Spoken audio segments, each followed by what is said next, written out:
Welcome to the GetWITit podcast. I will be your host, Elizabeth.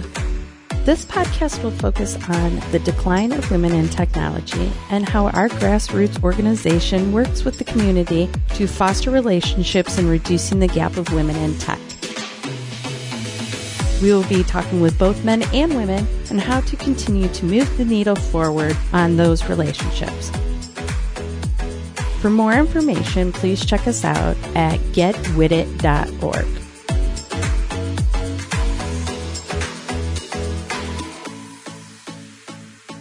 Hi, today my guest is Angela Lopez from the great organization of Columbus Women in Tech, and she's going to give us a brief history of how she co-founded this wonderful organization. Welcome to the show, Angela. Oh, thank you very much, Elizabeth, for having me. I'm really, really excited about this opportunity. And thanks to all the listeners. We're super excited to have you on today. Fantastic. Well, Angela, I was hoping that we could get together and chat about the wonderful organization of Columbus Women in Tech. Columbus Women in Tech was an idea that a gal and a guy had in 2016. Her name was Kristen, and she had attended some technical conferences, specifically in Ohio, called Code Mesh. And what she noticed, even the Grace Hopper national conference, and what she noticed was, here's this huge mega national conference for women in technology, and then here we've got some local technical conferences, and there's this huge gap between the two things, right? I'm a developer and I want to go to a conference. I'm a woman developer and I want to go to a conference, but pretty much if I choose to do so, I'm the only woman there. And so she got together with Dan Greenleaf, who is one of our founding board members, who is also very active in the technical community. And they pretty much put their heads together and they thought, oh, you know what? Let's just try something, right? Let's just go ahead and see if we can get a woman in tech conference together for Columbus, Ohio. And so they put some things together. They put a call for speakers out. They got a space at Ohio State. And they went down that path. And, introduction, there comes Angela, right? It's July of 2016, and they're about to have the September conference, and they hadn't sold any tickets yet. And it was like, what can we do? And I'm like, Angela, to the rescue. So we gave it a theme. And I, if anybody else can kind of relate what was that theme? relate to what was going on in 2016. And, there was a very important event in November and a very important woman who was also about to make some serious history. So we kind of tagged onto that. We own the future. We call it hashtag We Own the Future. And so it was the idea that, to empower women, to come out and come to attend to a conference. So where they initially stood at, a goal of 100, we pretty much killed that out of the water. I mean, our numbers were dramatically increased to over 300. I believe we ended up having I know that all too well. So it was an enormous success from the standpoint of, here was this idea at the beginning of 2016 turned into this, what was going to be a small conference to being 300 local women, with sessions around technology, specific developers, software engineers, project managers, everybody involved in the local community from a woman's perspective, women doing this job. So I think the community was pretty excited about that when they were like, wow, number one, you had a conference about women in tech and 300 women were there. It was pretty awesome feat for us. I mean, not us, but I just think all women in general. It was a pretty awesome experience. I was an outsider at the time of the technology world and saw that conference and was very, very, very passionate about getting involved. So but I think the feeling was there. Yeah, I think you raise a good point, which is, one thing is this whole idea about women who are in technology having the correct support and the kind of event that they need to have the support for them in their careers, but also the women who had never considered it before or that were looking for jobs who are in transition, right? I mean, this specific conference opened our eyes up to all the possibilities. It wasn't just about a conference that, is just women in tech. Because, if you look at the national statistics in all technology, or if you go to any development floor, you can pretty much see that there is a very limited amount of women in technology. I mean, like, it's no mystery. There may be certain companies and certain areas of technology, like marketing and digital and things like that do have a lot of women involved. But if you're just purely in a Fortune 500 company and you're on the floor, in a development environment, the chances that you're going to see a woman is probably 20%. And you're lucky if that. Now, of course, when I talk about 2016, it's a significant year. We don't have to talk about the specifics about it, but it was for us nationally, right? And I think that the visibility that was given and that moment kind of just right around that conference time, not only with the passion that was put forth in the event, but all of that energy, right? Kind of getting everybody rallied and excited about women in tech. It really called to this community to unite around that topic, right? So, I mean, pretty much that inspired us to do a lot of really awesome things, which is to take that energy, harvest it, and turn it into an actual organization. So we decided to keep with, and we definitely wanted to do the conference again the following year. But we also said, hey, here's all these passionate people. They want to be involved. This is an important issue. We think we can actually do something about it. So we decided to create an actual nonprofit. So in the beginning of 2017, we filed for our 501c3, which is a little different than a 3C, but it's about the same thing, right? I'm honestly not sure about what the exact nuances are about the difference. I'm sure it's just legal wording. It is. It's a classification, but at the bottom line, we are a formal nonprofit. So we are not doing this for any amount of money. We're doing this simply in the spirit of the technical community here in Columbus, because we absolutely just care about women in tech. Well, we love tech anyway in Ohio and Columbus specifically. We love tech. But we wanted to make it very clear in our community that women are welcome, women are invited, and that there is an opportunity for you, if you haven't been in technology, to come on in, right? Our Columbus community is amazing. There's always this welcome, open door for it. And wouldn't you say that it helps open the eyes to not even females, but males also, that there's a huge gender gap in this field? Absolutely. I mean, if you think about it, there's a lot of women organizations. People ask us all the time, what's the difference between you and another women in tech organization? Because there's like a bajillion of them. That's true. Just a bajillion of them. You can look them up online. There's all kinds of cities. In fact, when we looked up GetWIT, just the name GetWIT, it had already been taken by another city with a C, because there's a lot of them.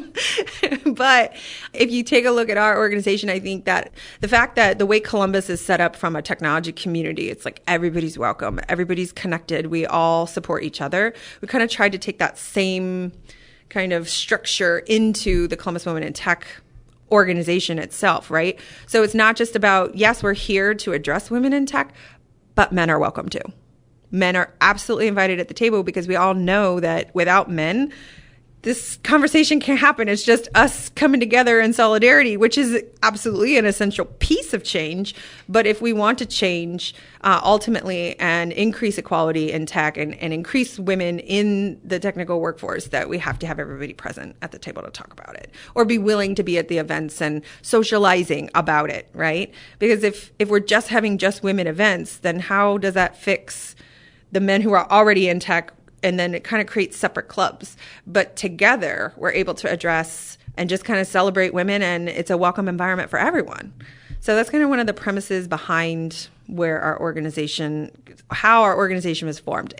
With the sole purpose of women, but that men aren't welcome as well. And I would say we have a huge support staff of men. Absolutely. In the community. Yeah. I mean, that's the whole point, is Columbus as a technical community in general is extremely supported. Ben Blanquera has been an amazing advocate. He created Tech Life Columbus. And, if it weren't for him, I wouldn't have had my experience with Agile Lunchbox, which was just a user group, right? I mean, we went from Extreme Programmer Group to Agile Lunchbox. And because of the umbrella of the Tech Life, we were able to spread the word about Agile software development and get more people there. And him and his wife have been extremely helpful in just kind of giving us an umbrella bucket of like a mothership of user groups in the community. So he's one of the advocates, right? Angelo Mazzocco, he's a CIO at he served as CIO at multiple companies in town. And just in terms of connecting us with leadership, I mean, he's an essential. He helped us organize a CIO panel at last year's conference, right? Very successful. Very successful. I mean, there was all women CIOs, and he moderated this session. And, the women were just so frank and true, and they were just so honest. And it was just such a nice panel to see, because generally when you see a panel of executives, it's always like buzzword, buzzword, buzzword, BS, buzzword, buzzword, buzzword, BS. But everybody was authentic, and they were their real true selves. And it was so nice and refreshing to see, like, these women who are leaders are actually human beings and real. They're approachable. They're the kind of leadership that all women should pretty much aspire to be. And thankful to the gentleman who helped us all kind of organize this. I mean, one of our board members is Dan Greenleaf. I mean, he's extremely active into the community. He's on the board of COHA, which is the Central Ohio Agile Alliance. They do a huge conference every year, product club, et cetera, et cetera. I mean, without men like this who have a vested interest in keeping the community all together and that all the issues are addressed, it's almost impossible for a woman's organization to thrive. Totally agree. That's a mouthful. So funny that you bring up Columbus Women in Tech, because there's a major event happening this year. And I'm hoping you could tell our listeners how we, Columbus Women in Tech, are perhaps rebranding to reach out to other communities, not just the Columbus community, to bring that same support and firepower. So with that same thing, I cannot stress the idea enough that the Columbus technology community is very tight-knit.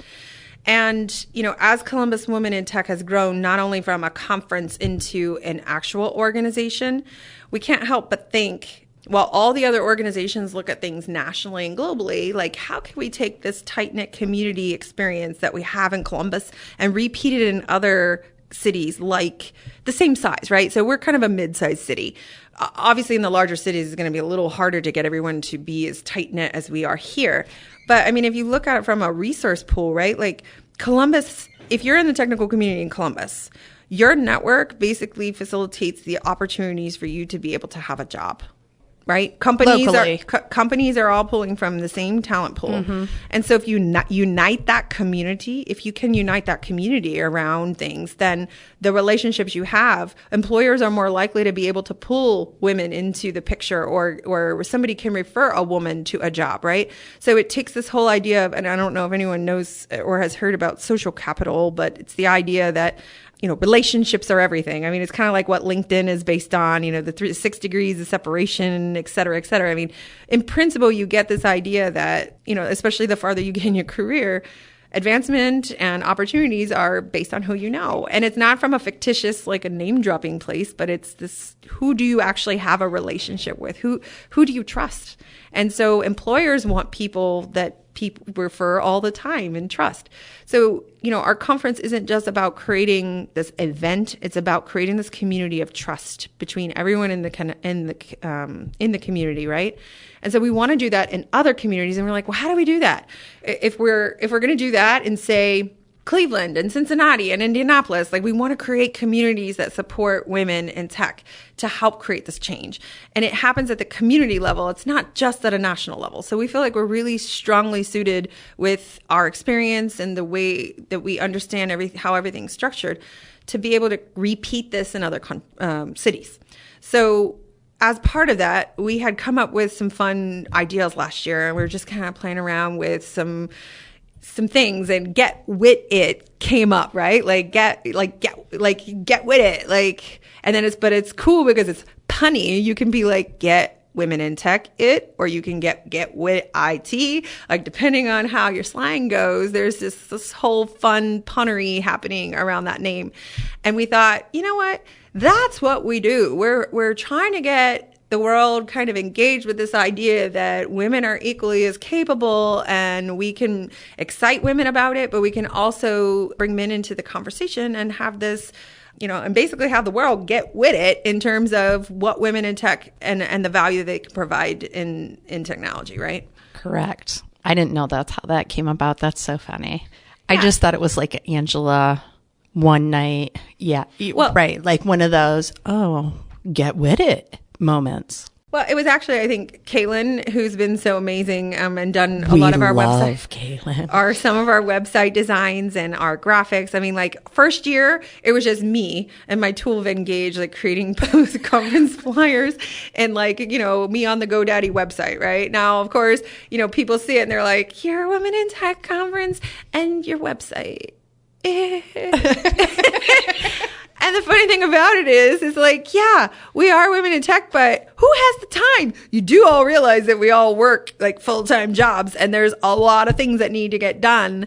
And in between all of those things, GoDaddy's a pretty quick hit. And you can like create I've had to update a few times and I'm not by any means a web designer. So Kaylin Brenneman has been amazing. She works at Tech Elevator and her effort and her creative ideas, like we were going back and forth about a t-shirt actually for last year's conference. Correct. And that's when, we knew we wanted to expand to other cities, but we didn't know like it wasn't like those two ideas were synonymous. We didn't say we're going to take over the world and that is the organizational name. It came up as part of like a t-shirt play. Like we were like, what do we put on this t-shirt?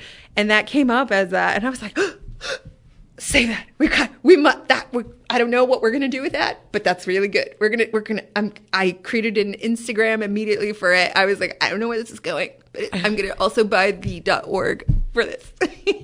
I remember you telling a story too about some guy. There was a picture and a guy had a Columbus Women in Tech from the conference. He must have gotten it from his wife. He was sitting on a lawn chair on a beach or somewhere. So it's like, my best friend, Pamela Desnan, well, actually she's Foley now because she's married to said man in picture. Okay. But they live in Charlotte and I went to go visit right after last year's conference because we had these awesome t-shirts. And of course we didn't really have the smaller ones left. We had some large. So I bring her this and she's like, 5'2", I think. So it's kind of like, I can sleep in this, but she's like, no, maybe I'll give it to David. And her husband, David, has been wearing it around. He wears it all the time. And he has 2 daughters. Actually, yeah, he has 2 daughters and then they have a son. They just recently had a son. But the fact that he's willing to wear it, he has daughters, he's trying to support it. And they were on vacation in Cancun. And she said, look, check out David. He's got his t-shirt. I'm like, I'm totally Instagramming that. But that's what it takes. It's like, women we talk about change, but it's like, there's a lot of men out there that want to see women be successful too. It's not like the world that we are so used to, those same standards and those same ideals, they're kind of fading out of our landscape a little bit at a time. And if you talk to most men today, I would say that they're like, yeah, let the women, and they're excited. Or they have daughters and they're active parents and they're like, I want a better future for my daughter. However you look at it, I think it applies more to men than it maybe had been before in the past. So I find that there's a lot more men that are willing to support us. Even at just some of our recent events, we had a cryptocurrency event here at Rev 1. Mostly men. Exactly. We promoted it via our normal channels. And again, this is this exciting thing about the Columbus technical community. It's like, here's women in tech. And the men are not afraid to say, oh, it says women in tech, I can't come. No, everybody's included. People are all welcome. Yeah, that was here and it was packed full of men. Packed full, yep. And there was a man speaker who was... Yeah, and it was like, I want to say there's like 85 men and like 35 women. Mm-hmm. So it was like pretty much, I'm not going to use the word dominated. Because that would be bad. But it was... attendance level. Yes, the attendance for men was higher than the women. So, we're, like I said, we say that there's this, we have a conference and then we have local events. That's kind of the nature of our organization, but it all revolves around uniting the community in a thing. So the GetWITit brand is basically our effort to try to recreate that connected community experience in each mid-sized city as we grow. So this year it will be Cleveland. Yes. So how we'll start and kind of kick off from a growth strategy perspective is conferences. I mean, because we know how to do conferences. Conferences are a pretty easy formula, assuming that you know and you have the people to help you. You got a lot of companies that do technology. They're interested in recruiting technologists. There's a lot of companies that are interested in hiring technologists. So you get those people, and then people who have jobs and want jobs, and who are all kind of excited about technology, and you get them together and give them a theme, and you give them a reason to come out. You keep, it's some of the national conferences can be pretty expensive. And you look at continuing education, some of these week-long things can be thousands of dollars. It's important for us to be able to provide an event in such a way that we keep the ticket price relatively low so that, professionals or especially people who might be looking for a job can attend and get the benefits of coming. So we always try to keep the cost pretty low so that there's this there's not a barrier in terms of that. We also get some diversity sponsors as well in terms of being able to sponsor a few students and people who may not, I think our core ticket price is $149. We try to keep that for the day. And the reason we can do that is because we do have the community sponsors like Chemical Abstracts, who is being our keynote sponsor this year. Yeah. And Google Cloud and Nationwide and Chase and all of these big companies. The employers understand that not only do they need to be present, it's not just about leads, it's about they're also providing the value for the attendees. Correct. And that's a big one. That's a huge one. You need that community, you need that company to support women in this field. Well, that's the whole idea behind social capital. It's like, again, in a community, if you look at the local employees, recruiters are going to maybe get some people from outside. I mean, we are in an era where, lifting and shifting is not a problem. People can move across the country relatively easy. It's not as challenging, but at the end of the day, when you need people, you're going to look in your backyard. Right. Right. And a lot, even if you just look at Columbus, there's this revolving door sometimes in some of these companies where you see I spent 10 years at Nationwide, and then they'll go to Chase or they'll go to Cardinal Health. I mean, there's a lot of big employers in Columbus, Ohio, and it's, the trends that you see, people kind of make the circuit. So your talent pool is there. I mean, and more people are, of course, coming and moving to Columbus because it's a great city.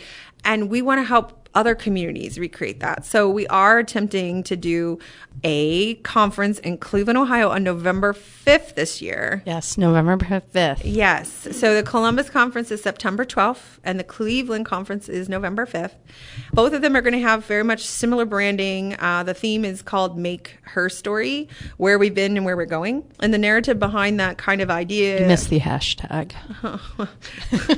I don't know in voice that it's as important for hashtag as it is in actual written text, because I think that's the whole point of the You gotta be cool. You gotta be cool and say hashtag. Okay, my fault. Hashtag Make Her Story. Hashtag where we've been. Hashtag where we're going.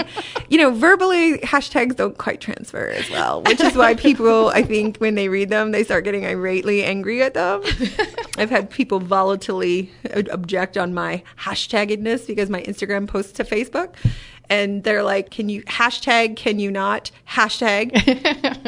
Oh, wow.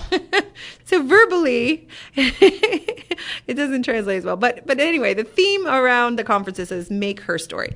And, it's about looking back at where we've been. Women have been involved in the computing era since the dawn of the computing age. I mean, have you seen Hidden Figures?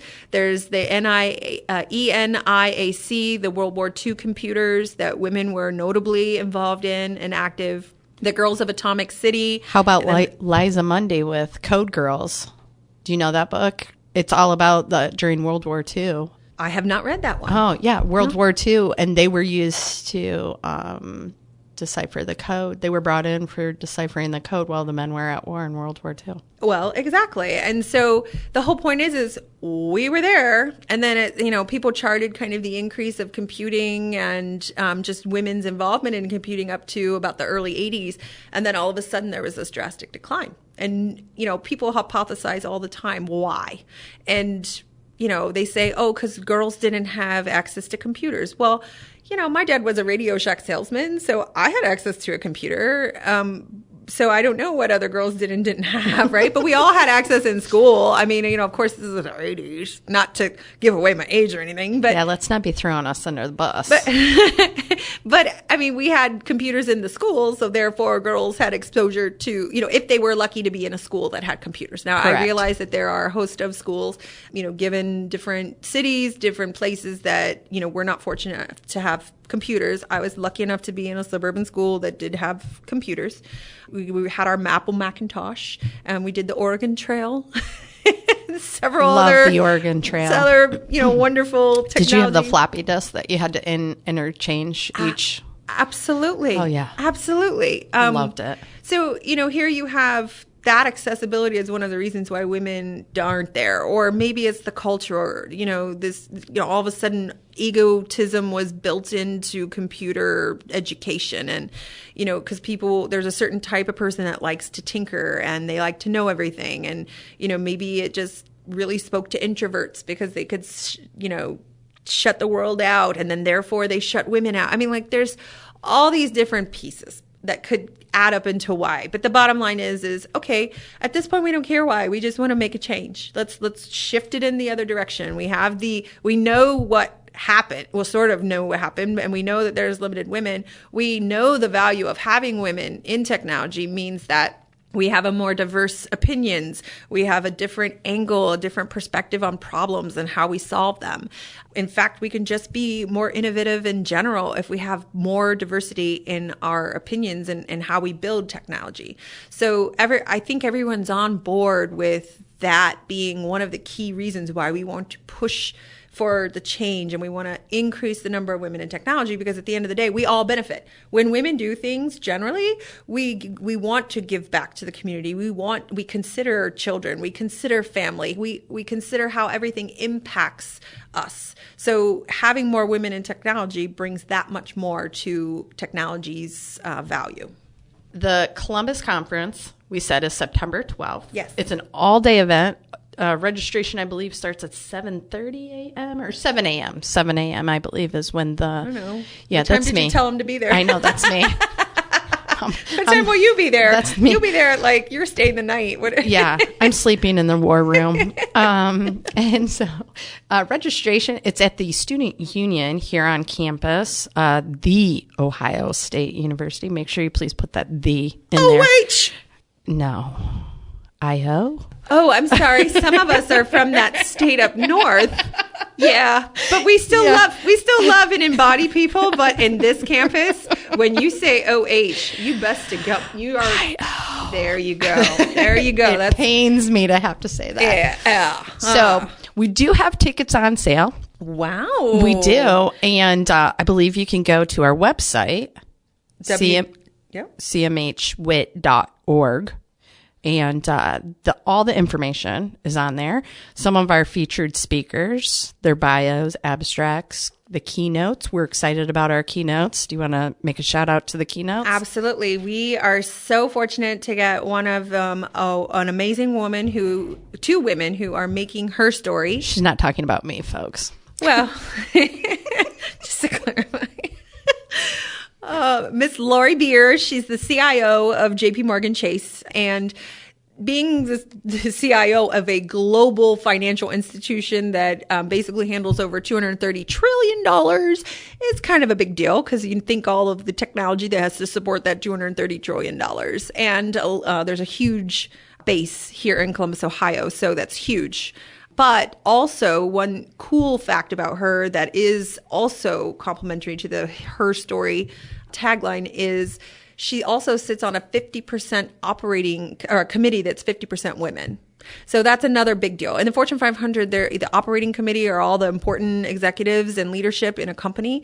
And so most companies have a large male dominant, if at all they have any women in their operating committee. And JP Morgan Chase actually has 50% women. And she also, as a technical partner, sits on that operating committee. Technology, again, is one of the most essential functions. And they believe the CIO should have a seat at that table. So that's amazing. That's exciting. she's going to be our opening keynote our too. opening keynote. That's great. And then the other is Miss Marie Hicks. She started her career as a Unix developer, and she's kind of ended up into the academia field, and she's done a significant amount of research based on her history of her experience in technology about women in tech. And the book that she wrote is called Programmed Inequality. The idea behind the book is how the UK basically wrote women out of the picture after World War II, because instead of promoting women and keeping them with their knowledge of supporting during World War II, they basically demoted them. So they also, by doing that, lost their edge in technology. So they kind of wrote themselves out of making technology history or innovations by kind of dissing the girls. Not kissing them, dissing them. Wow. We wanted to be sure. Make sure we have dissing. that correct. Yes. Well, that's exciting. And we have a whole day of breakout rooms and tons of topics. And you know what question maybe you could help expand on? Because I get it all the time. Mm-hmm.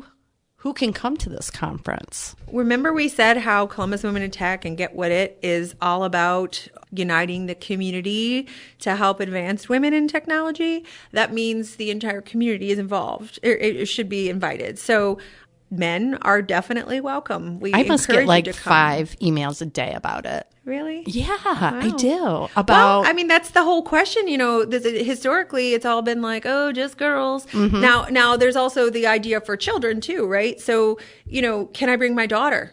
Correct. I would love for dads to bring their daughters. But then at what age do you do that, right? So we do have a youth track. Cover My Meds is sponsoring a youth track that's focused on 5th to 9th grade girls. Correct. And, you know, they can go to that, or, you know your child's maturity. I mean, if you think that they can sit and pay attention in the sessions with adults, then please, by all means. I mean, it's so essential for girls to see other women at a conference. Like, just that experience of coming to an event and seeing professional women. At first, it's going to be kind of boring, but the impact of seeing all the women, well, yeah, I mean, they're kids, right? Let's just be honest. They care. You know, a 5th grade girl is probably not going to be really impressed at the moment while she's at this conference without, you know, except for the really cool stuff at the booths, like the games. Right. And, you know, they might be attracted to other things that may not be the point of the conference, but by having her there to see all those women. I mean, when you were a little girl, what did you know you could do? You could be a teacher. You could be a nurse. Yeah. And, you know, there was this talk about firefighters and cops, but it really wasn't so focused on girls. And so seeing like, hey, there's a whole bunch of professional women, like I can do whatever I want to do. That's an important thing. So if you want to bring your daughter, we have companion tickets as well as the youth track as well. Correct. Yeah. Okay. Well, it's coming up fast. Yeah. 40 sessions. There's also an innovation lab that we're having. There is. Yeah. Do you? I'm going to let you go to town on this because I just know that it's going to be quite the experience. Yeah. So, but anybody who has any familiarity with like COSI, the idea is that the innovation lab is hands-on with technology. So you're allowed to touch and you're allowed to play and you're allowed to be involved and learn and engage and have conversations. So the structure of it is a little bit less structured. It's that informal, you know, comfort level to give you a more intimacy with technology. And I'm pretty excited because Kathy Gibson, who is from Chemical Abstracts, has led their innovation department and has built it. I just found this out from a meeting I was in, and she's quite the frontier runner on this. Yeah, and I think as women, we try to attract women to technology. I mean, who wants to just get involved with technology because they're going to sit at a computer all day and, you know, do this? They want to innovate. I mean, technology is exciting because of the possibilities and the potential. So I think attracting women into technology through innovation is one of the best paths to get them excited to make the transition. That's true. That is true. So we don't have all the details yet on the Cleveland conference for November 5th. We do have, I believe, one keynote who has committed, the CTO of OEC up there. Okay. I'm pretty sure she's she's locked and loaded and ready to go. Fantastic. Chief Technology Officers are an amazing role. Generally, you've got CIOs, Chief Information Officer, which have a lot more business impact to a corporation or a company in that they're making a lot of the financial decisions.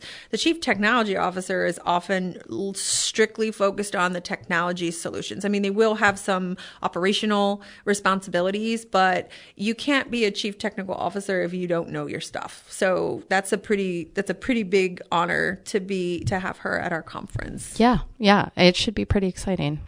Hey, Elizabeth. Hey, Angie. Aren't we having an event before the conference? Oh my gosh, we're having this wonderful event on August 16th. I know it's only a few days from today, but it's going to be down at Land Grant, and it's going to be hosted by our good friends, HMB. We're excited. They hosted last year, and they're hosting again this year. Do you like drinking? Oh my God. Happy hours are my happy place. Fantastic. So I'll ask, who can come? Anybody. Well, of drinking age, we suggest. We prefer you be of 21 years or older for this event. But yes, it's a great opportunity to network, to see who's coming to the conference. We have some of the sponsors like to come and start to pump up their companies. It's a good time. So, I get a lot of questions all the time. I mean, women in tech is such a huge topic right now. And I think on the top of everyone's mind is, how can I help? I want to help. I want to do something that I feel, that I'm contributing to this cause. What can I do as a woman in tech or outside of tech? I get that email a lot, or I get a phone call. And to be an ambassador for our organization within your company, help promote GetWITit, the conference, the events. We have some groups, some local companies that want to host some monthly events to get involved. They would like their women to get more involved. And it's the ambassadors, it's the people within the companies that help promote us. And that's how you can be a strong volunteer as far as helping within our organization. One last thing before we leave this fine episode. Angela, can you tell us how people can get to know us and the organization GetWITit? Yeah, so I think the first step is because we are in the middle of transitioning into the GetWITit brand. We're almost ready to launch our website at getwitit.org. However, the current website is cmhwit.org. So it's cmhwit.org, like the Columbus Airport code for now. And then you can also check us out on Facebook. We're at Columbus Women in Tech on Facebook, and we have a communication stream. We have our events there. You can like us. You can follow us. We also have an Instagram account for both Columbus Women in Tech and GetWITit. So you can go cmhwit.org for Insta for Columbus Women in Tech and getwitit.org for GetWITit's Instagram. We're also on Twitter as well. Tweet away. Mm-hmm. Well, I want to thank Angela Lopez for coming in today and joining us on GetWITit podcast. It was great having you, and we love you and all your excitement. And if you want to see some more of Angela, who goes by Angie, she will be making her rounds on September 12th at the conference. Are you speaking? No. No, you're just shaking hands and kissing babies. And what are you doing? You might be speaking now, and I didn't tell you yet. And she also will be making the rounds Cleveland, November 5th. You might as well plan on speaking then, too. Okay. Mm-hmm. All right. Well, thanks again, Angie, and we look forward to seeing you on September 12th. Fantastic. I can't wait. I hope to can't see wait. you all there, too.